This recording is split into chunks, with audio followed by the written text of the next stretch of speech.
Human boy rescued this bear, cub from a car accident and took it to the hospital. What happened? There was shocking. Let us know where you're watching from.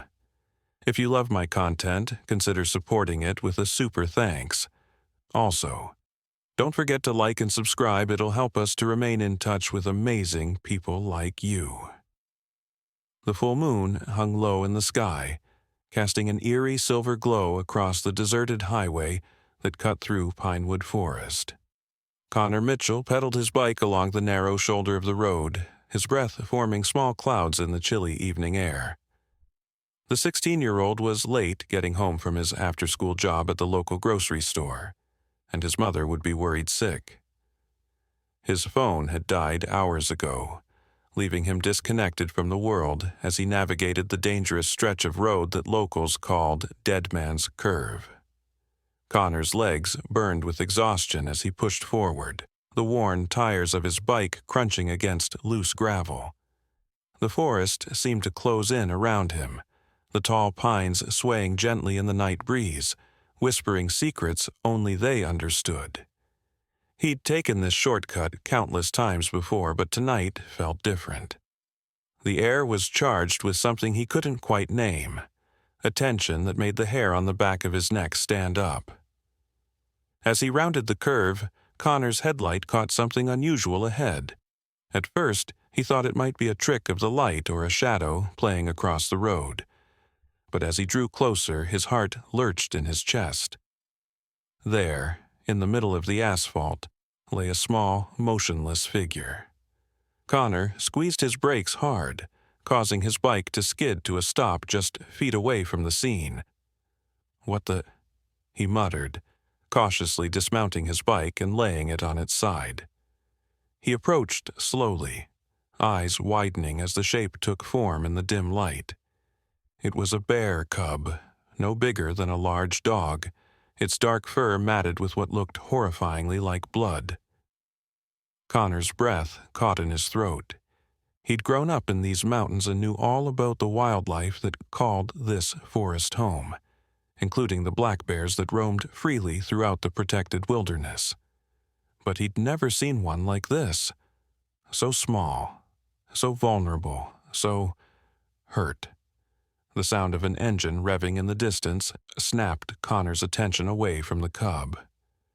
Headlights appeared around the bend, and without thinking, he waved his arms frantically, trying to flag down the approaching vehicle. The car, a sleek, expensive-looking sedan, slowed momentarily.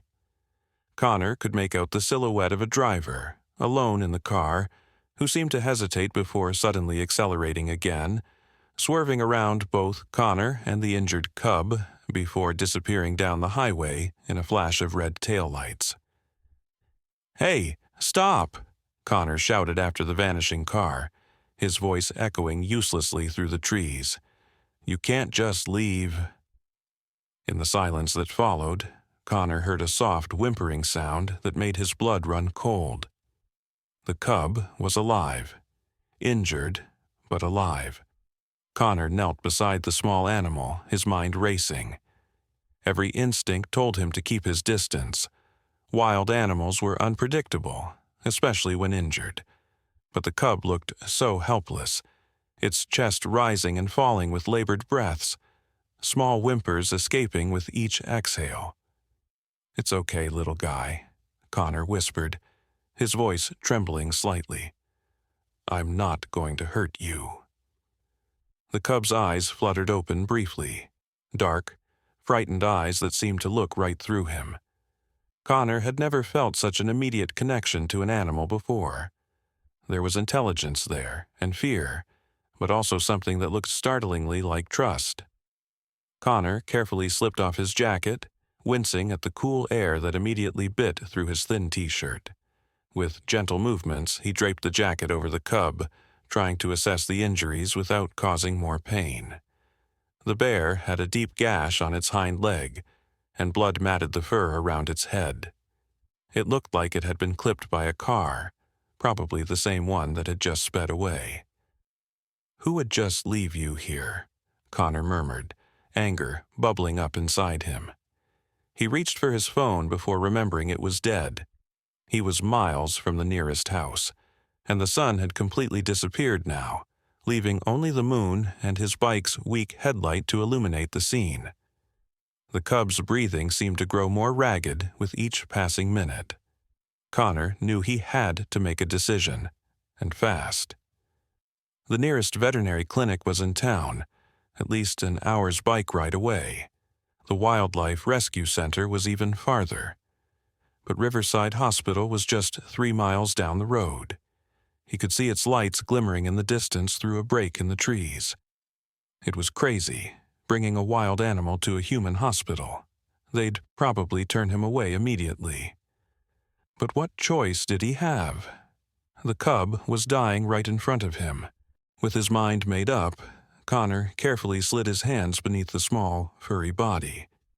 The cub weighed more than he expected, maybe 30 pounds of dead weight, and it let out a pitiful cry as he lifted it. "I'm sorry, buddy," Connor whispered. "I know it hurts, but I'm going to get you help." Connor maneuvered the injured cub into the front basket of his bike, arranging his jacket to form a makeshift nest. The basket wasn't meant to hold something so heavy, and the front wheel wobbled dangerously as he started to pedal. But Connor was determined. With one hand stabilizing the basket and the other on the handlebars, he began the precarious journey toward the distant lights of Riverside Hospital. As he pedaled, his mind raced with questions. Who was that driver?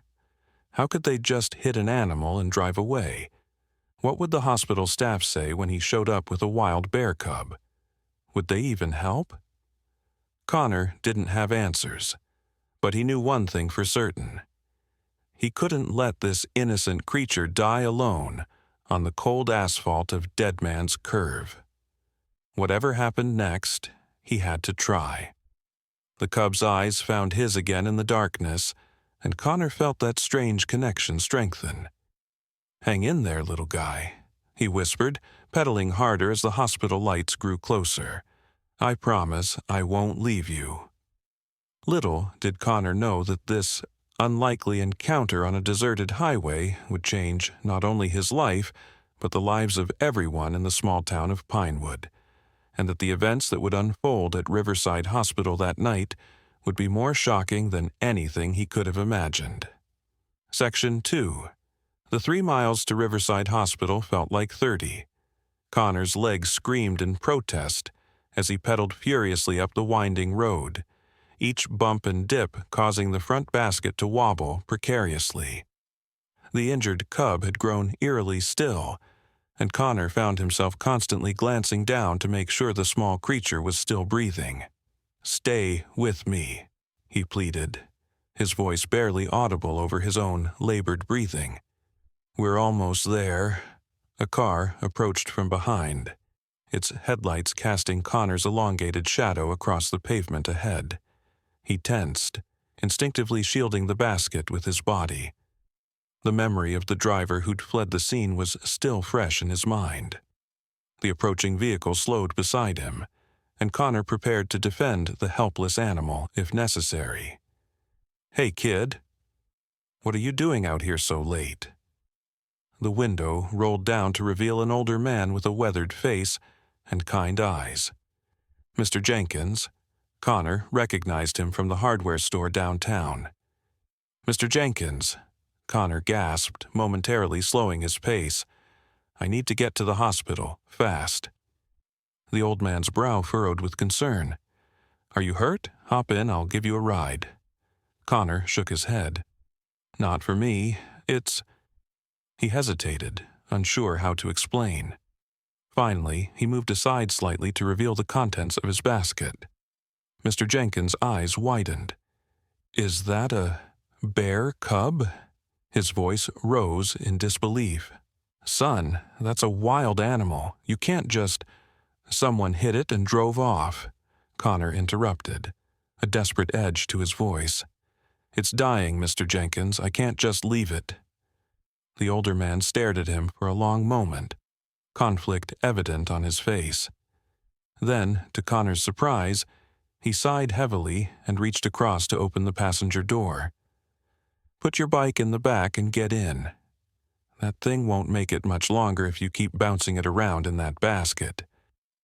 Relief washed over Connor like a wave. "Thank you," he breathed, carefully lifting the cub from the basket.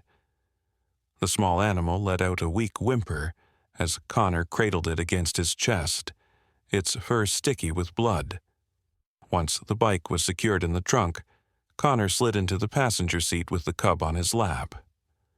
Mr. Jenkins eyed the animal warily. "You know the hospital's for people, right? Not bears." "I know," Connor admitted, "but the vet clinic is closed, and the wildlife center is too far. This is the only chance it has." Mr. Jenkins shook his head but put the car in drive. "Your mother know about this?" Connor winced. His mom would be frantic by now. "My phone died. I couldn't call her." "Use mine," Mr. Jenkins offered, nodding toward his cell phone in the cup holder. "Though I'm not sure how you're going to explain this." Connor balanced the cub carefully with one arm while reaching for the phone. His fingers trembled as he dialed his mother's number. She answered on the first ring. "Hello?" Her voice was tight with worry. "Mom, it's me," Connor said quickly. "I'm okay. I'm with Mr. Jenkins." "Connor Mitchell." His mother's relief immediately transformed into anger. "Do you have any idea what time it is? I've been calling for hours. I was about to call the police." "I'm sorry," Connor said, his eyes never leaving the cub's labored breathing. "My phone died, and then something happened. I'm on my way to the hospital." There was a sharp intake of breath on the other end. "Hospital? Are you hurt? What happened?" "I'm not hurt, Mom. How could he explain this?" "I found an injured animal on the road. Someone hit it and drove off. I'm taking it to get help." A heavy silence followed. "You're taking a wild animal to Riverside Hospital?" His mother's tone suggested she thought he'd lost his mind. "I don't have a choice," Connor insisted. "It's just a baby, Mom. It's dying." Another pause. "What kind of animal, Connor?" There was something in her voice now, a cautious note that suggested she already knew the answer wouldn't be something simple like a rabbit or a squirrel. Connor took a deep breath. "A bear cub." Mr. Jenkins glanced at him sideways, shaking his head as he accelerated around a curve. "A bear?" His mother's voice cut off abruptly, as though she couldn't even process what she was hearing. When she spoke again, her voice was very controlled. "Connor, James Mitchell, you bring a bear cub to a hospital and they're going to call animal control. They'll take it away. If it survives, it'll probably end up in a zoo somewhere. Is that what you want?" The question hit Connor like a punch to the gut. He hadn't thought that far ahead. His only focus had been saving the cub's life. "I don't know what else to do," he admitted, his voice breaking slightly. "I can't just let it die, Mom." His mother sighed, and Connor could almost see her running her fingers through her hair the way she always did when stressed. "Where are you now?" "Almost to the hospital. Mr. Jenkins is driving me." "All right," she said after a moment. "I'll meet you there. And Connor?" "Yeah, I hope you know what you're doing." The call ended, and Connor handed the phone back to Mr. Jenkins, who had remained silent throughout the conversation. The older man cleared his throat awkwardly. "Your ma's right, you know. They'll probably just call animal control." Connor looked down at the cub in his arms. Its eyes had opened again, those dark orbs somehow both frightened and trusting. There was intelligence there that Connor couldn't ignore, an awareness that seemed to transcend the usual boundaries between humans and wild animals. "Maybe," Connor conceded, "but at least it'll still be alive for them to call." The hospital came into view as they crested the final hill, its windows glowing like beacons in the darkness. The emergency entrance was lit up with bright, fluorescent lights, and several ambulances were parked in the designated area. Mr. Jenkins pulled up to the entrance and put the car in park. "Here we are. You sure about this, son?" Connor nodded, gathering the cub closer. "Thank you for the ride, Mr. Jenkins. I can take it from here." The older man studied him for a moment, then reached into his wallet and pulled out a business card. "That's my cell number. Call me if things don't go the way you hope. I know some people who might be able to help." Connor took the card, tucking it into his pocket with a grateful nod. As he exited the car, cradling the bear cub against his chest, the reality of what he was about to do finally hit him. He was walking into a human hospital with a wild bear. People would think he was crazy, but looking down at the small, injured creature in his arms, Connor knew he had no choice. The automatic doors slid open as he approached, releasing a blast of antiseptic-scented air. Connor took a deep breath and stepped inside, his heart pounding so loudly he was sure everyone could hear it. The emergency room waiting area was surprisingly busy for a weeknight.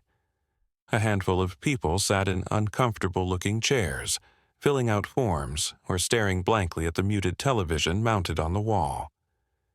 A tired-looking nurse sat behind the reception desk, typing something into a computer. Connor stood frozen just inside the entrance, suddenly unsure how to proceed. The cub shifted in his arms, letting out a soft whine that seemed impossibly loud in the sterile environment.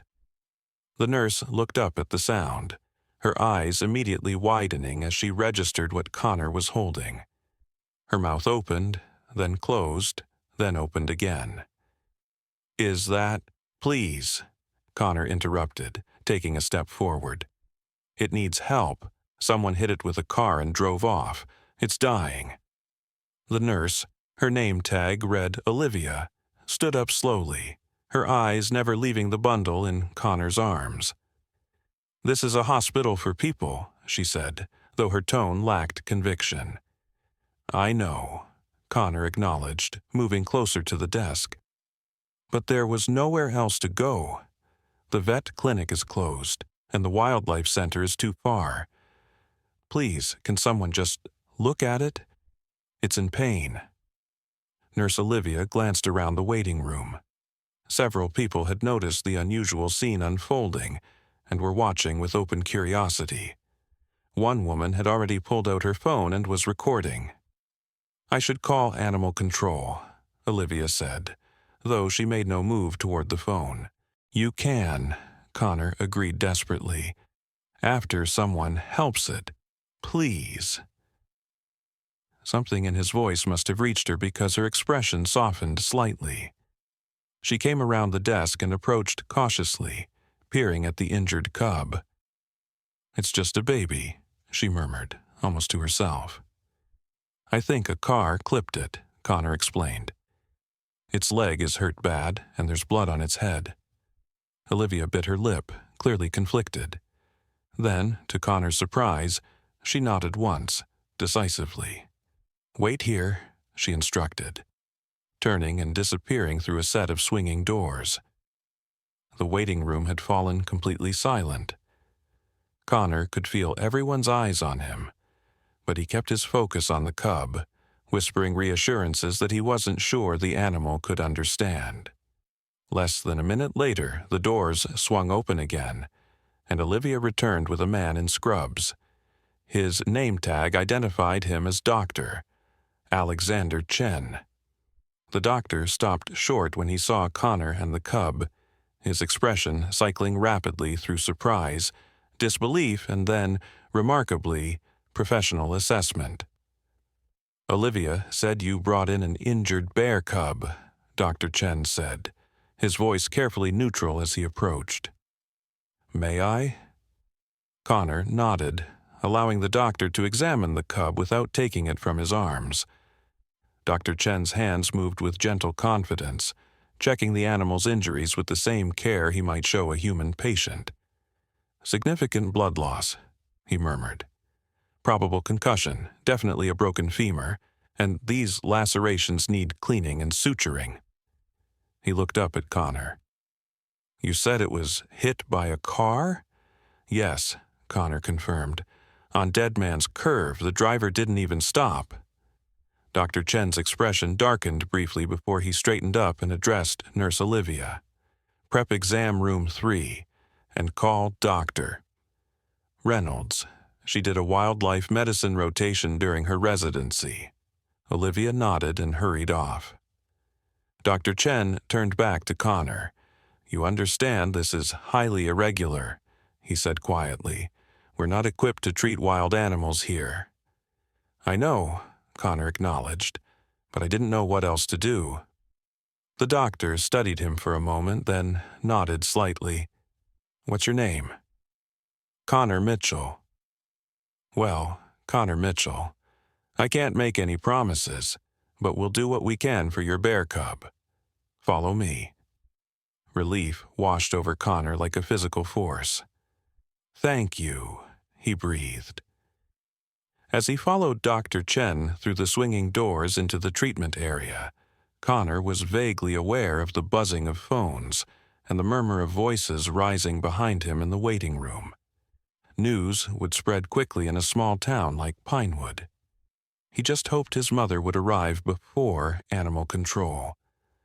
Little did he know that the arrival of a bear cub at Riverside Hospital was about to spark a chain of events that would reveal long-buried secrets, test the bonds of community, and force Connor to confront truths about himself and the forest he thought he knew.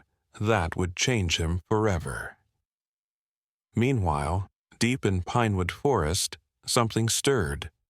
The mother bear, sensing her cub's absence, began to follow a scent trail that would ultimately lead her toward the lights of civilization and a confrontation that no one in the small town was prepared for.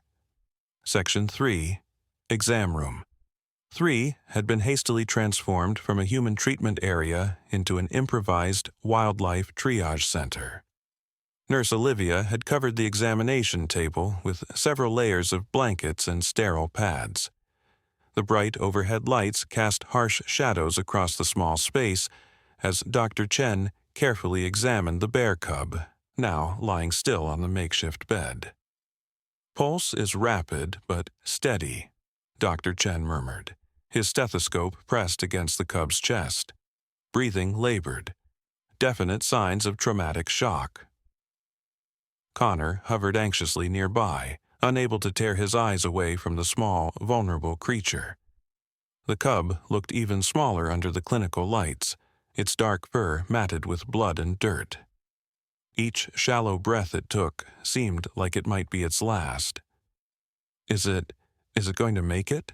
Connor asked, his voice barely above a whisper. Dr. Chen didn't immediately answer, his focus entirely on the injured animal. Olivia, get an IV started, lactated Ringer's solution. And where's Dr. Reynolds? On her way, Olivia replied, efficiently preparing an IV line. She was at dinner with her husband, said she'd be here in 10 minutes. We may not have 10 minutes, Dr. Chen said grimly. The door to the exam room swung open, and a tall woman in green scrubs entered. Her dark hair was pulled back in a tight ponytail, and there was an air of authority about her that commanded immediate attention. What do we have? She asked, moving directly to the examination table without acknowledging Connor. Dr. Patel, Dr. Chen said, looking relieved. I thought Reynolds was on call tonight. She is, but I was already here doing paperwork. Olivia found me. Dr. Patel's experienced hands moved efficiently over the cub, assessing its condition. Black bear cub, approximately 6 months old, trauma consistent with vehicular impact. Compound fracture of the right hind leg, possible internal bleeding, likely concussion. Her eyes flicked briefly to Connor. You found it on the road? Connor nodded quickly. On Dead Man's Curve. Someone hit it and drove off. Dr. Patel's expression hardened momentarily before returning to professional neutrality.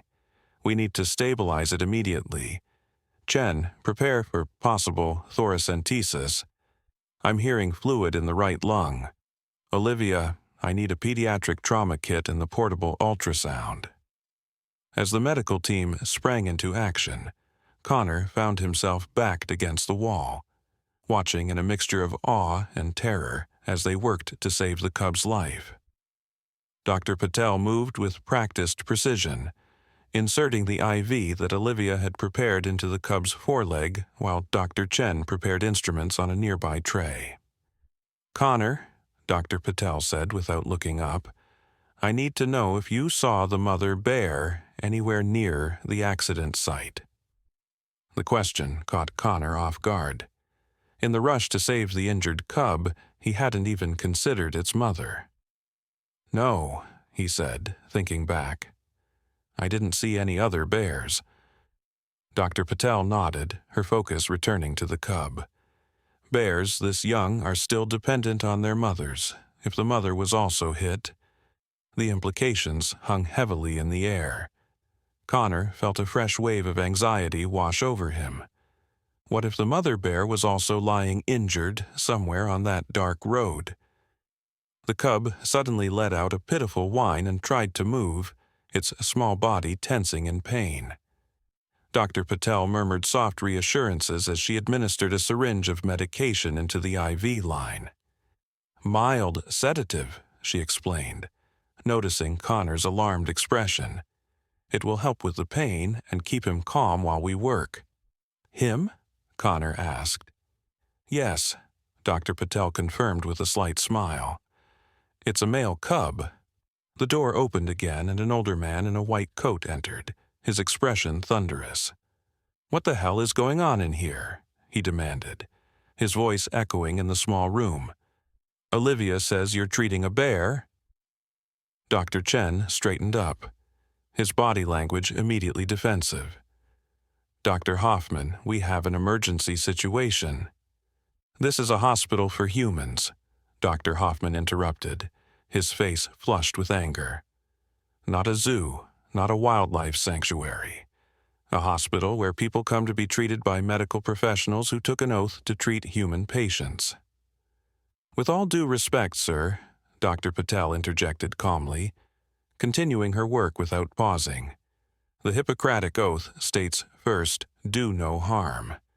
This animal is suffering and we have the means to help." "This is completely inappropriate," Dr. Hoffman insisted. "I've already called animal control. They'll be here within the hour to collect the animal." He said the last word as though it tasted bad in his mouth. Connor stepped forward, unable to contain himself any longer. An hour might be too late. It could die by then. Dr. Hoffman turned his cold gaze to Connor, seeming to notice him for the first time. "And who are you?" "Connor Mitchell," he replied, lifting his chin defiantly. "I found the cub and brought him here." Recognition flickered across Dr. Hoffman's face. "Mitchell? Are you Sarah Mitchell's son?" Connor blinked in surprise. "Yes. My mom's a wildlife biologist with the Forest Service." A thought suddenly occurred to him. She knows a lot about bears. She's on her way here now. Something unreadable passed across Dr. Hoffman's face, a strange mix of emotions that Connor couldn't quite identify. The doctor's demeanor shifted subtly. "Sarah Mitchell is coming here?" he asked, his voice suddenly less certain. Before Connor could respond, the exam room door burst open again, and as if summoned by the mention of her name, Sarah Mitchell strode in. Her auburn hair was windblown, and her Forest Service uniform was rumpled, suggesting she'd come straight from work. Her eyes immediately found Connor. "Connor," she breathed, relief evident in her voice. Then her gaze shifted to the examination table and the bear cub lying there. "Oh my God. Mom," Connor started. "I had to—" But Sarah was already moving past him, approaching the table with purpose. "6-month-old male black bear," she said, her professional demeanor taking over as she addressed the medical team. "Any signs of internal bleeding?" We were just about to check, Dr. Patel replied without missing a beat, as though wildlife biologists regularly joined emergency medical procedures. Suspected pneumothorax in the right lung, compound fracture of the right femur, multiple lacerations, and probable concussion. Sarah nodded, her trained eye assessing the cub. I have tranquilizers in my truck if you need them, and I can call the Wildlife Rehabilitation Center in Oak Ridge. They have a veterinarian on staff who specializes in bears. Dr. Hoffman, who had fallen silent at Sarah's entrance, cleared his throat. Ms. Mitchell, while I appreciate your expertise, this is still a human hospital. Animal control has already been contacted. Sarah turned to face Doctor Hoffman, and Connor was surprised to see a flash of recognition in her eyes. Richard, she said flatly. Sarah, he replied, equally terse. Connor looked between his mother and Dr. Hoffman, sensing an undercurrent of tension that suggested a history he knew nothing about. Dr. Patel and Dr. Chen exchanged a quick glance but continued working on the cub. This cub needs immediate medical attention, Sarah said firmly. Attention it's already receiving from your capable staff. Animal control isn't equipped to handle trauma this severe. By the time they transport it to a wildlife facility, it will be too late. Dr. Hoffman's jaw tightened. This isn't about the bear, and you know it. Sarah's eyes flashed dangerously. This is exactly about the bear, Richard. A bear that my son risked his safety to save. A bear that is part of the ecosystem I've dedicated my life to protecting. The tension in the room was palpable. Connor had never seen his mother this way, fierce and unyielding, in a manner that went beyond her usual professional determination.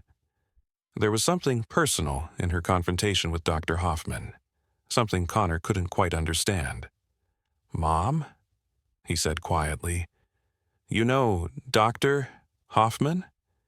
Sarah didn't take her eyes off the hospital administrator. "Yes," she said finally. "We know each other." Dr. Hoffman's expression softened almost imperceptibly. "It's been a long time, Sarah. 15 years, she replied coolly. Connor's confusion deepened. 15 years ago was before he was born. What history could his mother possibly have with this stern-faced doctor? The tense standoff was interrupted by a sudden commotion from the cub. Its breathing had become more labored, and a frothy pink fluid was leaking from its nostrils. "Pulmonary contusion," Dr. Patel announced urgently. "We need to intubate now." Dr. Chen moved quickly, preparing the necessary equipment. "We don't have an endotracheal tube small enough for a bear cub," he said, his voice tight with concern. "Pediatric size," Dr. Patel instructed, "the smallest you have." The urgency of the situation seemed to break the tension between Sarah and Dr. Hoffman. Sarah turned back to the cub, her professional training taking precedence over personal conflicts. "Do you need me to assist?" she asked Dr. Patel. Dr. Patel nodded gratefully. "If you've had experience with wildlife intubation—" "I have," Sarah confirmed, already pulling on a pair of gloves from a nearby box. Dr. Hoffman watched silently for a moment, his expression unreadable. Then, to Connor's surprise, he sighed heavily and moved to a cabinet on the far wall. He unlocked it with a key from his pocket and withdrew several vials of medication. "Broad-spectrum antibiotics," he said, placing them on a tray beside Dr. Chen. "And a stronger analgesic more appropriate for wildlife. The dosage will need to be calculated based on weight." Dr. Patel glanced up, momentarily surprised, before nodding her thanks. Dr. Hoffman turned to Connor, his demeanor now more resigned than angry. "Your mother is one of the most stubborn people I've ever known," he said, a hint of something like respect in his voice. "If anyone can save this bear, it's her and my team working together." Connor didn't know how to respond. The sudden shift in Dr. Hoffman's attitude left him bewildered. "Thank you," he said finally. Dr. Hoffman nodded curtly before addressing the room at large. "I'll delay animal control and contact Oak Ridge Wildlife Center myself. They owe me a favor." With that, he turned and left the room, the door swinging shut behind him. Connor looked at his mother, who was now fully engaged in helping Dr. Patel intubate the struggling cub. "Mom, what was that about? How do you know Dr. Hoffman?"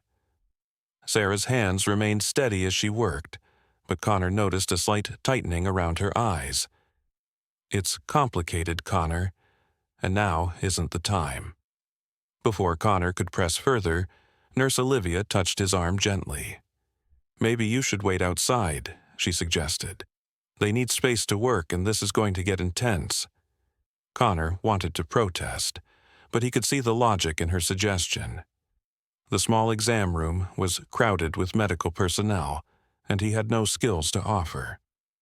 Reluctantly, he nodded and allowed Olivia to guide him back into the hallway. As the door closed behind him, Connor caught one last glimpse of his mother, her face set in determined concentration as she worked alongside Dr. Patel to save the bear cub's life. Whatever history existed between Sarah Mitchell and Dr. Hoffman, it was clearly complex, and somehow connected to the very forest from which Connor had rescued the cub. The waiting area outside the emergency department was now buzzing with activity. Word had spread quickly about the bear cub, and several hospital staff members had gathered, along with a few curious patients. Connor found himself the center of attention as he emerged from the treatment area. "Is it true?" a young nurse asked eagerly. "Did you really bring in a bear cub?" "How bad is it hurt?" questioned an elderly man with an IV pole. "Did it try to attack you?" This from a wide-eyed teenage girl sitting with what appeared to be her mother. Connor, overwhelmed by the barrage of questions, was saved from responding by the arrival of a familiar figure. Mr. Jenkins pushed through the small crowd, his weathered face creased with concern. "How's the little critter doing?" he asked quietly, pulling Connor aside. "They're working on him now," Connor replied, grateful for the older man's presence. "My mom's in there too. She knows Dr. Hoffman, somehow." Mr. Jenkins's eyebrows shot up. "Richard Hoffman? The hospital administrator?" Connor nodded. "You know him too?" "Everyone knows Dr. Hoffman," Mr. Jenkins said carefully. "He's been running this hospital for nearly 20 years. Keeps to himself mostly, but he's respected. Didn't know he and your mother were acquainted, though." Connor was about to respond when the hospital's main entrance doors slid open, admitting a tall, uniformed police officer. Chief Abigail Martinez surveyed the crowded waiting room with practiced ease, her sharp eyes quickly finding Connor. "Connor Mitchell," she said, approaching with purposeful strides. "I thought it might be you when I got the call about a teenager bringing a bear to the ER." Connor had known Chief Martinez his entire life. She and his mother were friends, often hiking together on weekends. Her presence was both reassuring and concerning. Was he in trouble for what he'd done? "Chief Martinez," he greeted her nervously. "I found him on Dead Man's Curve. Someone hit him and drove off." The police chief's expression darkened. "Hit and run, even with wildlife, is still a crime in this county." She pulled out a small notebook. "Did you get a look at the vehicle?" Connor described the sleek sedan he'd seen fleeing the scene, including the few details he could recall about its appearance. Chief Martinez took notes, her expression growing increasingly troubled. "Luxury sedan, dark color, heading east on Highway 16 around 8:30 p.m., she summarized. "Not much to go on, but we'll check traffic cameras." She tucked the notebook away and fixed Connor with a serious look. "You did a brave thing, bringing that cub in. Foolish, maybe, but brave. "Is he going to be in trouble?" Mr. Jenkins asked, placing a protective hand on Connor's shoulder. Chief Martinez shook her head. "Not from me, though I can't speak for animal control or the Forest Service." She glanced around the crowded waiting room. "Where's your mother?" "She's helping with the cub," Connor explained. "Dr. Patel and Dr. Chen are trying to save him." "Sarah's involved now, is she?" Chief Martinez sighed, a hint of amusement in her tone. "Well, that changes things. When those two get determined about something, there's no stopping them." "Those two?" Connor asked. "You mean Mom and Dr. Patel?" Chief Martinez gave him an odd look. "No, I meant your mother and Richard Hoffman. They have a—" She paused, seeming to search for the right word. "Complicated history." Before Connor could ask for clarification, a commotion near the entrance drew everyone's attention. A man in a Department of Wildlife uniform strode in, his face set in a grim expression. "That's Jack Wesley," Chief Martinez murmured to Connor. "Regional Wildlife Officer. Someone must have called him too." Officer Wesley scanned the room, his gaze settling on Chief Martinez and Connor. He approached them with quick strides. "Martinez," he greeted the police chief curtly before turning to Connor. "You the kid who brought in the bear?" Connor nodded, feeling suddenly defensive under the wildlife officer's stern gaze. "Where's the cub now?" Officer Wesley demanded. "Being treated," Chief Martinez answered before Connor could respond. "Sarah Mitchell is assisting the medical team." Officer Wesley's expression shifted subtly at the mention of Connor's mother. "Sarah's here? Good. At least someone with proper wildlife training is involved." He turned back to Connor. "Do you have any idea how dangerous it was to transport a wild bear? Even a cub can cause serious injuries." "It was hurt," Connor replied, straightening his shoulders. "It needed help." "It needed proper wildlife management," Officer Wesley corrected. "Not a joyride to a human hospital. Bears are wild animals, not pets." Connor felt his face flush with anger. "I never said it was a pet. It was dying on the road. What was I supposed to do? Leave it there." "You should have called Wildlife Services immediately," Officer Wesley said firmly. "My phone was dead," Connor shot back. "And even if it wasn't, how long would it have taken for someone to get there? The cub would have died waiting."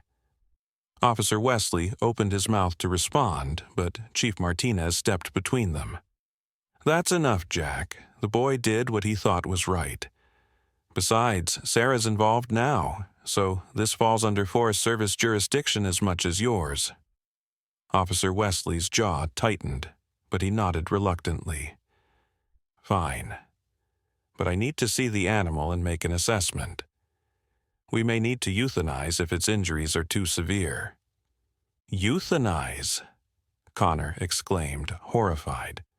"No, they're trying to save him." "Sometimes the kindest thing we can do for a wild animal is to end its suffering," Officer Wesley said, his tone softening slightly at Connor's distress. "Especially when the injuries are severe, or, if it can't be released, back into the wild." "But you can't just kill him without even giving him a chance," Connor protested. "No one's killing anyone," came a firm voice from behind them. Sarah Mitchell emerged from the treatment area, her scrubs now stained with blood and antiseptic. She looked exhausted but determined. "Sarah," Officer Wesley acknowledged, his demeanor shifting to something more collegial.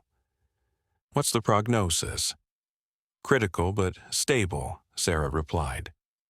"Dr. Patel is finishing the leg stabilization now. The cub has a pneumothorax that they've managed to address, along with multiple lacerations and a concussion. But he's young and otherwise healthy. With proper care, he has a good chance of recovery." Relief washed over Connor. "He's going to live?" Sarah gave her son a tired smile. It looks that way, yes. Dr. Patel is remarkably skilled. Officer Wesley frowned. That still leaves the question of what happens next. A bear that's been treated by humans, especially one so young, may not be releasable. The Oak Ridge Wildlife Center has already been contacted, Sarah informed him. They have the facilities to rehabilitate him properly and minimize human contact. Richard, Dr. Hoffman, is making the arrangements now. Connor noticed the slight hesitation when his mother mentioned Dr. Hoffman's name. Chief Martinez and Officer Wesley exchanged a quick glance that Connor couldn't interpret.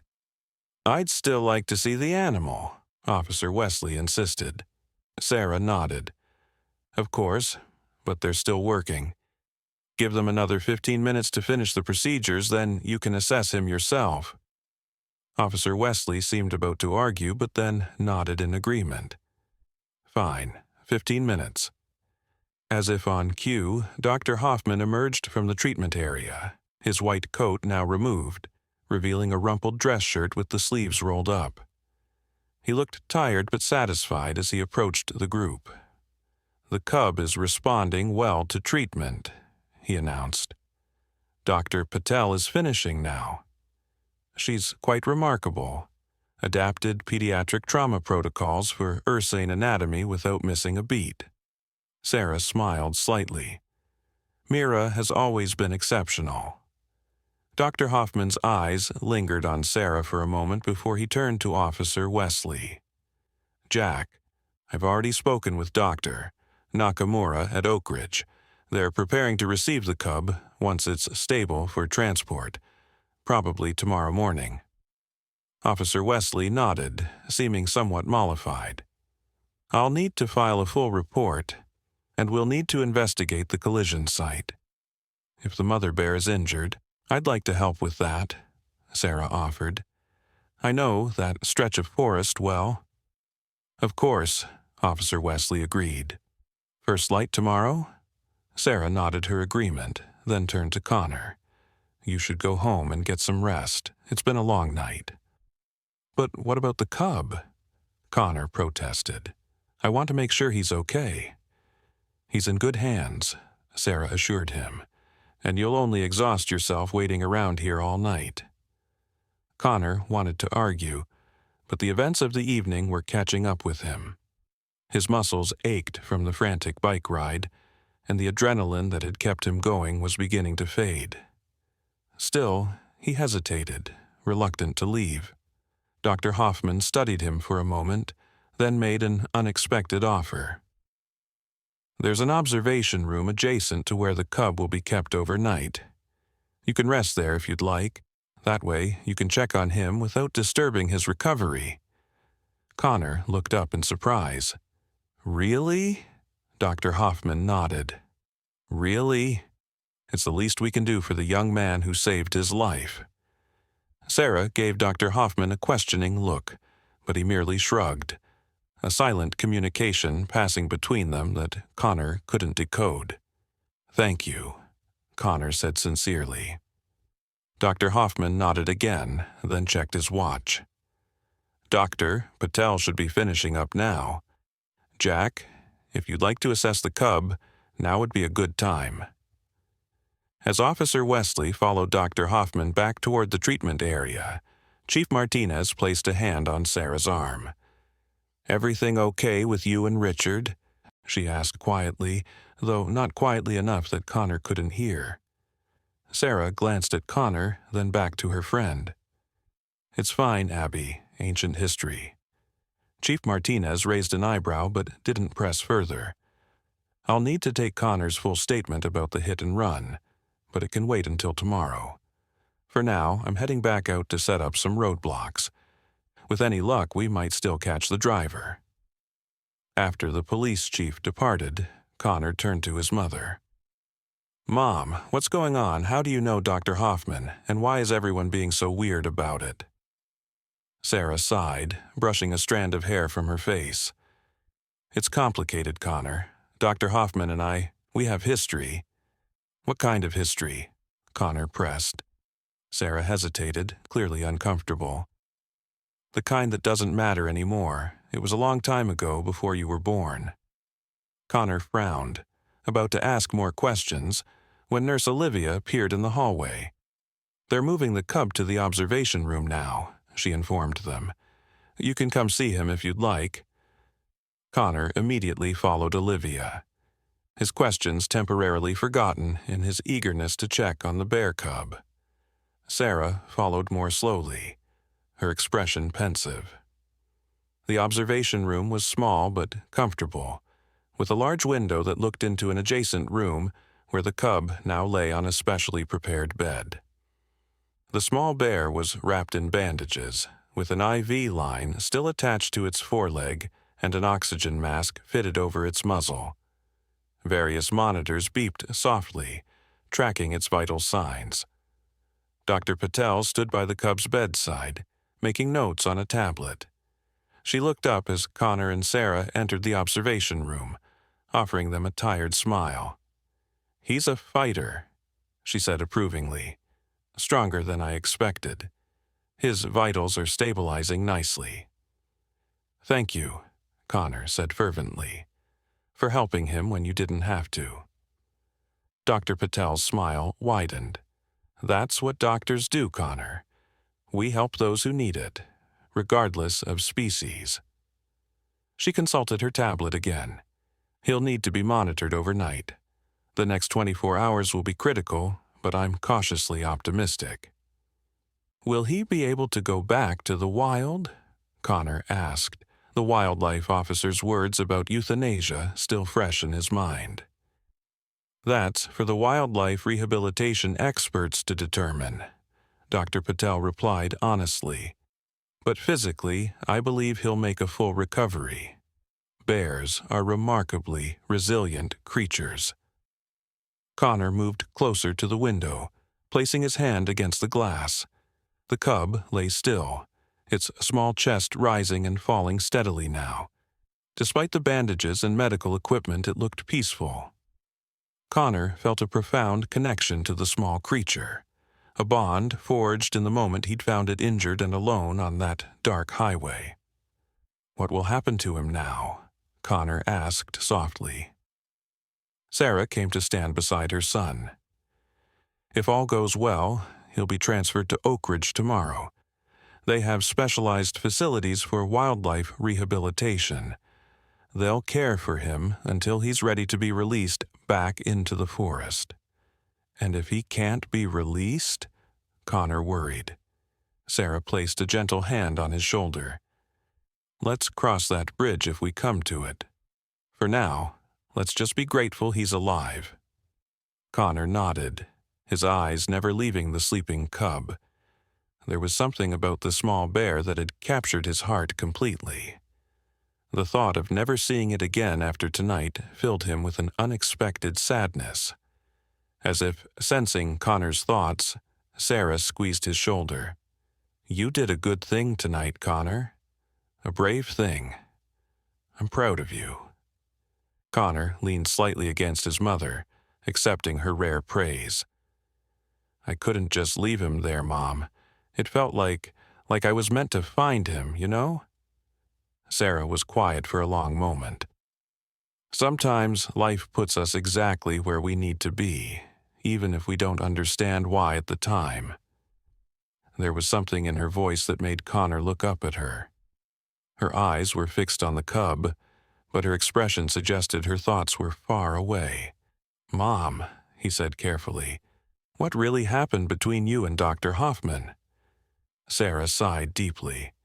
"Connor, it's late, and it's been an emotional night. Can we talk about this another time?" "But please," she interrupted, her voice unusually vulnerable. "Not tonight." Connor reluctantly nodded, turning his attention back to the cub. Whatever secrets his mother was keeping, they would have to wait. For now, the most important thing was that the small bear was alive and fighting.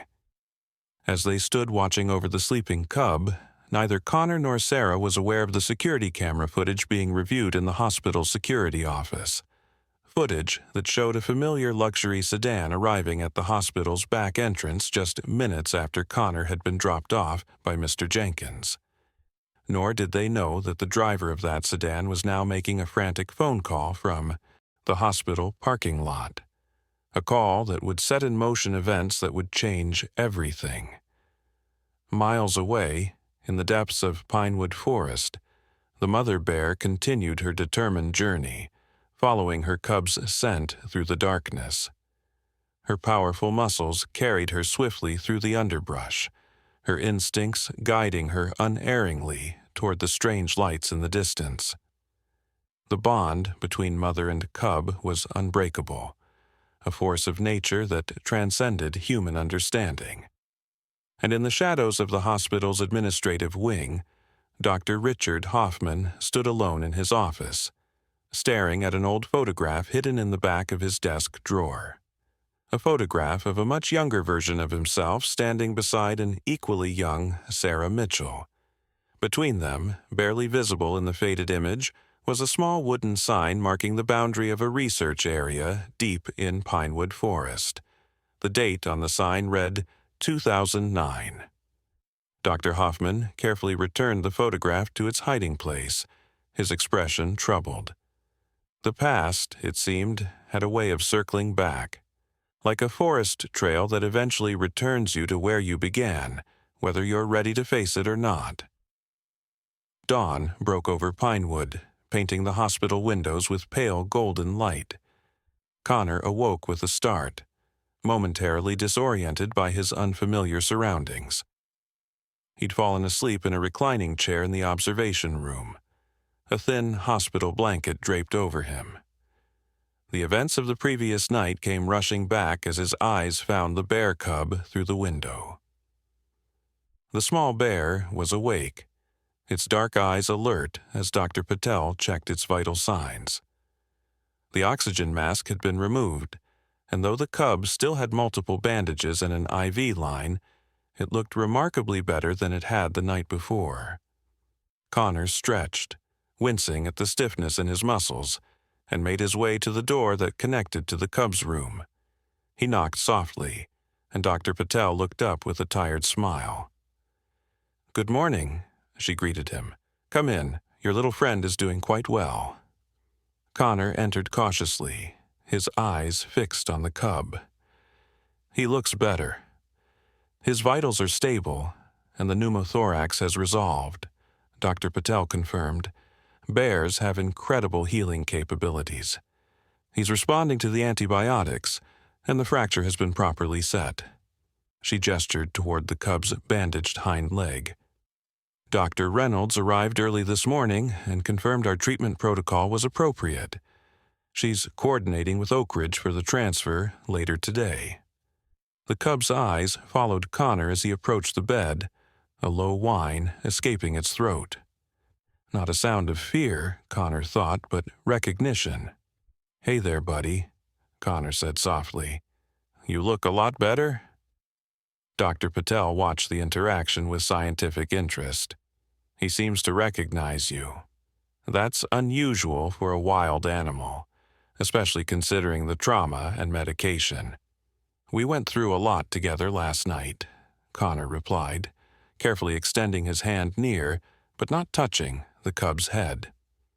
The bear sniffed cautiously, then laid its head back down, eyes still fixed on Connor. "Where's my mom?" Connor asked, realizing she wasn't in the room. "She left about an hour ago with Officer Wesley," Dr. Patel explained. "They went to search for the mother bear. Sarah was concerned she might be injured as well." Connor nodded, unsurprised. His mother would never leave a potentially injured animal unsearched for. "And Dr. Hoffman?" A slight shadow crossed Dr. Patel's face. "In his office, I believe. He's been unusually involved in this case." Connor was about to ask what she meant when the door opened and Nurse Olivia entered, followed by a tall woman in a khaki uniform with Oak Ridge Wildlife Center embroidered on the pocket. "Dr. Nakamura," Dr. Patel greeted the newcomer. Thank you for coming so quickly. When Richard Hoffman calls in the middle of the night about an emergency bear cub, it gets my attention, Dr. Nakamura replied with a wry smile. Her eyes fell on Connor. And you must be the brave young man who rescued our patient. Connor nodded shyly, suddenly self-conscious about his rumpled clothes and bedhead. Dr. Nakamura approached the cub's bedside, her experienced eyes assessing its condition. Impressive work, she commented to Dr. Patel. Most human doctors wouldn't know the first thing about treating ursine trauma. I had help, Doctor, Patel admitted. Sarah Mitchell from the Forest Service assisted. Dr. Nakamura raised an eyebrow. Sarah was here? That explains a few things. Connor was growing increasingly frustrated with these cryptic references to his mother. Everyone seemed to know something he didn't. Some connection between his mother, Dr. Hoffman, and even this forest that he'd lived near his entire life. Can someone please tell me what's going on? He finally blurted out. Everyone keeps acting weird about my mom and Dr. Hoffman, and no one will tell me why. The adults exchanged uncomfortable glances. After a moment, Doctor, Nakamura sighed. It's not my story to tell, young man, she said gently. But I will say this. Your mother and Richard Hoffman were once at the center of one of the most ambitious wildlife conservation projects this state had ever seen. When it ended, things were left unresolved between them. What project? Connor pressed. What happened? Before Dr. Nakamura could respond, alarms began blaring throughout the hospital. Red emergency lights flashed in the hallway, and Olivia's radio crackled to life. Code Gray, main entrance. Code Gray, main entrance, a tense voice announced. Dr. Patel's expression turned grave. Code Gray is an external threat, she explained, moving quickly to check that the cub's room was secure. Something's happening at the main entrance. Connor felt a chill run down his spine. The cub, sensing the tension, began to growl softly, its dark eyes fixed on the door. Oh my God, Olivia gasped, staring at her phone. She turned the screen toward them, showing a live security feed of the hospital's main entrance. Connor's heart nearly stopped. A full-grown black bear was pacing in front of the glass doors, periodically rising onto its hind legs to paw at the entrance. The mother, Connor whispered. She followed us here. Impossible, Dr. Nakamura said, though her voice lacked conviction. Bears don't track their cubs over that kind of distance. This one did, Connor insisted. The cub had become increasingly agitated, straining against its bandages as if it could sense its mother's presence. Dr. Patel moved swiftly to the phone on the wall. We need to contact Sarah and Officer Wesley immediately, and someone needs to keep that bear from entering the hospital. I need to go out there, Connor said suddenly. Absolutely not, Dr. Patel replied firmly. That's a wild animal in distress. It's extremely dangerous. She's looking for her cub, Connor argued. She followed us all this way. What if she tears through the hospital trying to find him? Dr. Nakamura was studying the security feed intently. The boy may have a point. That bear is displaying searching behavior, not aggression, and keeping mother and cub separated could stress both animals to dangerous levels. You can't seriously be suggesting we let them reunite in a hospital, Dr. Patel protested. Not inside, Connor said quickly. But what if we take the cub out to her, in a controlled way? The two doctors exchanged doubtful looks, but before they could respond, the door burst open and Dr. Hoffman rushed in, his face pale with urgency. The mother bear is outside, he announced unnecessarily. Security is trying to keep everyone calm, but people are panicking. Chief Martinez is on her way with tranquilizer guns, but it will take at least 15 minutes. Richard. Dr. Nakamura greeted him with a nod. The boy suggests bringing the cub out to the mother in a controlled setting. Dr. Hoffman's eyes widened. That's too dangerous. If the mother charges, she won't, came a confident voice from the doorway. Sarah Mitchell strode in, dressed in her Forest Service uniform, Officer Wesley close behind her. Not if we do this right. Connor had never been so relieved to see his mother. Mom, the mother bear tracked us here. Sarah nodded grimly. We followed her trail from the accident site. I've never seen anything like it. She tracked that cub for miles right to the hospital. It's unprecedented behavior, Officer Wesley added, his earlier sternness replaced with professional awe. She must have extraordinary tracking abilities. Dr. Hoffman was staring at Sarah with an unreadable expression. You always said Black Bear 27 was special. Sarah's head snapped up, her eyes locking with Dr. Hoffman's. What did you say? The ear tag, Dr. Hoffman said quietly. I saw it on the security footage. It's Black Bear 27, isn't it? A heavy silence fell over the room. Connor looked between the adults in confusion. What's Black Bear 27? Sarah's face had gone pale. It can't be, she whispered. That project ended 15 years ago. What project? Connor demanded, his patience at an end. Will someone please tell me what's going on? Sarah and Dr. Hoffman exchanged a long look, some silent communication passing between them. Finally, Sarah turned to her son. Black Bear 27 was part of a research project your father and I were conducting before you were born, she said quietly. We were studying cognitive abilities in black bears, particularly their problem-solving and tracking capabilities. My father, Connor repeated, stunned. But you said my father died before I was born, in an accident. Sarah nodded, her eyes bright with unshed tears. He did. The project was terminated after his death. Black Bear 27 was just a cub herself then, one of our primary research subjects. We released her back into the wild with tracking markers. But that was 15 years ago, Officer Wesley interjected. Black bears rarely live past 20 in the wild.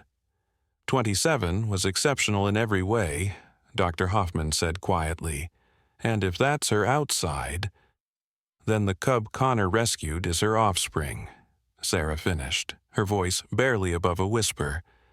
A descendant of the bears your father and I studied together. Connor felt as though the floor had dropped out from under him. Dr. Hoffman knew my father? Dr. Hoffman's expression softened. Your father was my best friend, Connor. We founded the research project together, the three of us. After the accident, he glanced at Sarah. Things fell apart. The bear cub whined softly from its bed, drawing everyone's attention back to the immediate crisis. We can discuss this later, Sarah said firmly, professional calm reasserting itself. Right now, we need to deal with the situation outside before someone gets hurt, human or bear. I have a tranquilizer gun in my vehicle, Officer Wesley offered. But from what I've seen of this bear's behavior, sedation might not be necessary if we can safely reunite her with the cub. There's an ambulance bay on the east side, Dr. Hoffman suggested. It's secluded with trees nearby. If we can lure the mother bear there, I can help, Connor volunteered, earning concerned looks from every adult in the room. She tracked her cub's scent to me once already. I can lead her to the ambulance bay while you bring the cub. Absolutely not, Sarah said immediately. It's too dangerous. Actually, Dr. Nakamura interjected thoughtfully, it might work. If the boy stays inside a vehicle with the cub's scent on him, he could lure the mother to the right location without putting himself at risk. And I'll be there with the tranquilizer gun if anything goes wrong, Officer Wesley added. After several minutes of intense debate, a plan was formulated. Connor would ride in a hospital security vehicle, using his scent-marked clothes to lure the mother bear away from the main entrance to the more secluded ambulance bay. Meanwhile, Dr. Nakamura and Officer Wesley would prepare the cub for a controlled reunion, whilst Sarah and Dr. Hoffman monitored from a safe distance. As the adults finalized the details, Connor approached the bear cub's bedside. The small animal seemed to sense something was happening, its eyes alert and watchful. "You're going to see your mom soon," Connor told it softly. "I bet she's been really worried about you." The cub blinked at him, and Connor could have sworn he saw understanding in those intelligent dark eyes. 20 minutes later, Connor sat in the passenger seat of a hospital security vehicle, his heart pounding as they slowly drove around the building. Through the windshield, he could see the mother bear, Black Bear 27, still pacing in front of the main entrance, periodically rising onto her hind legs to peer through the glass doors. "Ready, kid?" asked the security officer behind the wheel, a burly man named Rodriguez, who had volunteered for the dangerous task. Connor nodded, his mouth too dry to speak. Rodriguez lowered the passenger window halfway, enough for Connor's scent and that of the cub on his clothes to waft out, but not enough for a bare paw to reach in. As they approached, the mother bear immediately turned toward the vehicle, her sensitive nose testing the air. Connor's breath caught in his throat as the massive animal dropped to all fours and began moving in their direction. "She's following," Rodriguez confirmed, maintaining a slow, steady speed. "Just like Dr. Mitchell said she would." Connor watched in the side mirror as the bear trailed the vehicle, far enough to seem cautious but close enough that she wouldn't lose the scent. Her movements were purposeful, determined, a mother searching for her child. The plan worked flawlessly. As they approached the ambulance bay, Connor could see the others already in position.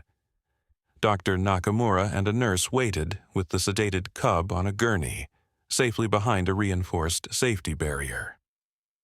Sarah and Dr. Hoffman stood nearby, while Officer Wesley remained hidden behind an ambulance, tranquilizer gun at the ready. Rodriguez parked the vehicle and cut the engine. "Now we wait," he said quietly. They didn't wait long.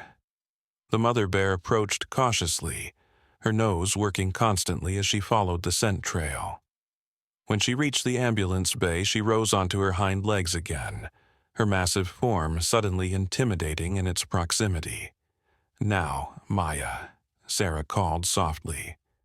Dr. Nakamura and the nurse carefully wheeled the gurney into view, the sedated cub visible to its mother. The effect was immediate.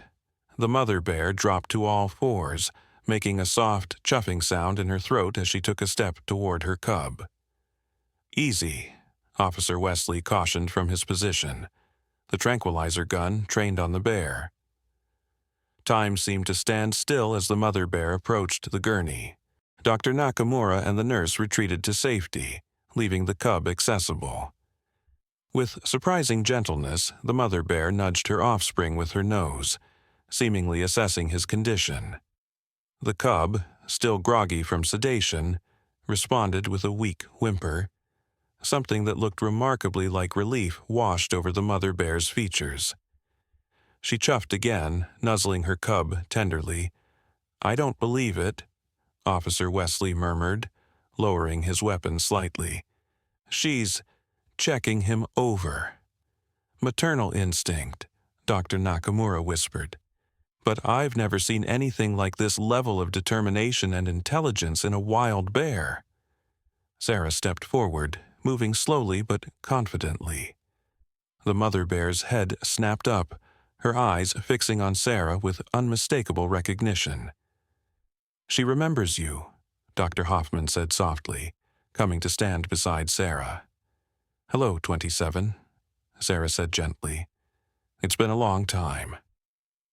The bear watched them warily, but made no aggressive moves. Instead, she returned her attention to her cub, gently nosing at the bandages and medical equipment. What now? Connor asked from inside the vehicle. Now, we give them a chance, Sarah replied. Dr. Nakamura will take them both to Oak Ridge. The cub can heal there, with his mother nearby. Once he's strong enough, they'll be released back into the protected part of the forest. Connor felt a bittersweet pang. So, I'll never see them again. Sarah turned to look at her son, a soft smile on her face.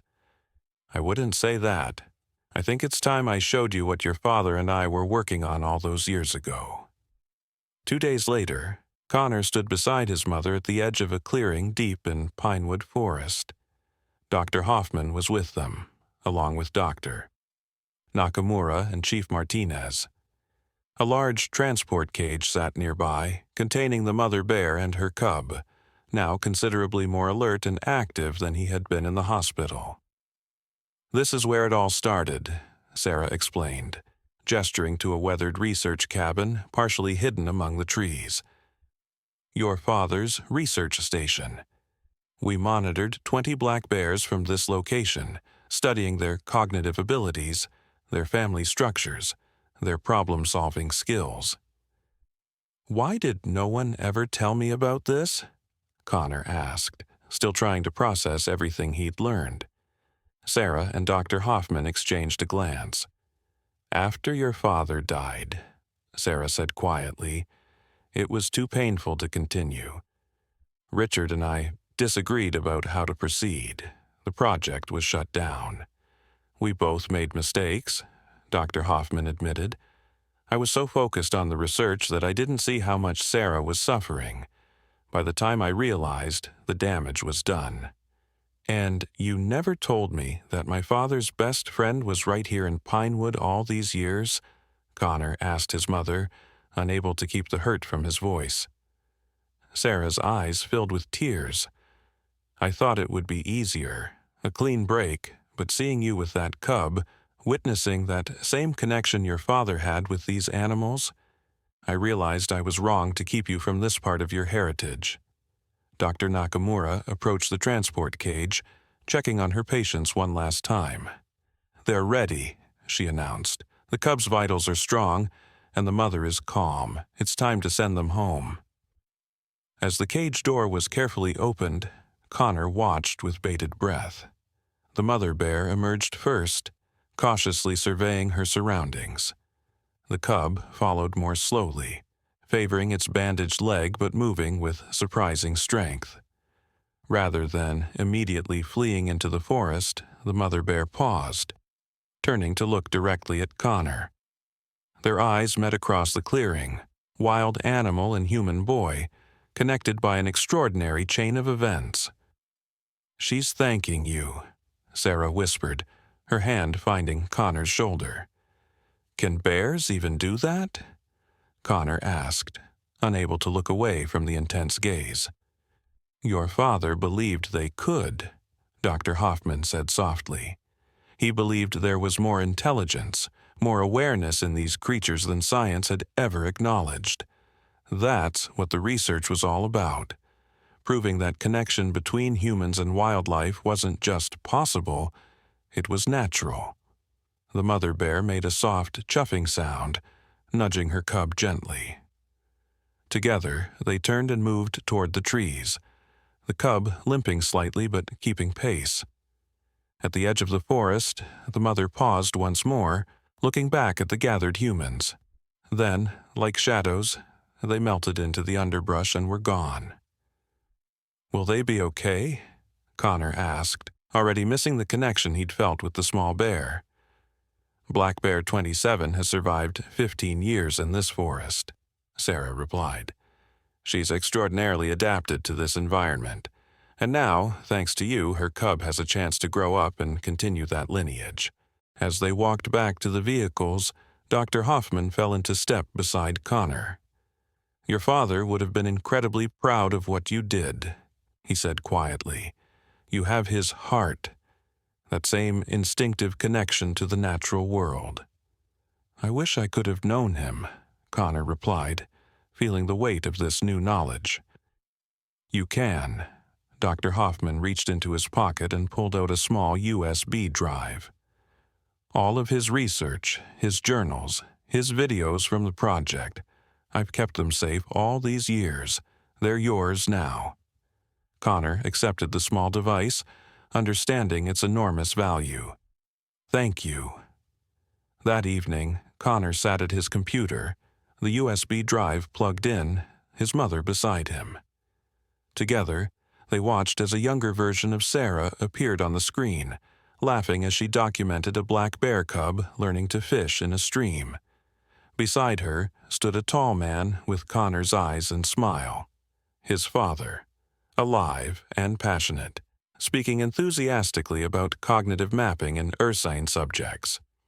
"You look just like him," Sarah said softly, her fingers gently touching the screen. "He would have loved seeing you rescue that cub. It's exactly what he would have done." A notification popped up on Connor's phone, a text from Dr. Nakamura. He opened it to find a photo taken by one of the Wildlife Center's trail cameras. The mother bear and her cub were visible, moving through the twilight forest. The cub's bandages were clearly visible, but he was walking strongly beside his mother. "They're going to be okay," Connor said, showing his mother the image. Sarah smiled, wrapping an arm around her son's shoulders. "Yes, they are. And so are we." As night fell over Pinewood Forest, the mother bear and her cub settled into a den not far from the old research station. The cub's injuries would heal, and in time, the story of his rescue would fade into forest legend. But the bond that had been forged between a boy and a bear, between a son and his father's legacy, between a community and the wilderness they shared, would endure.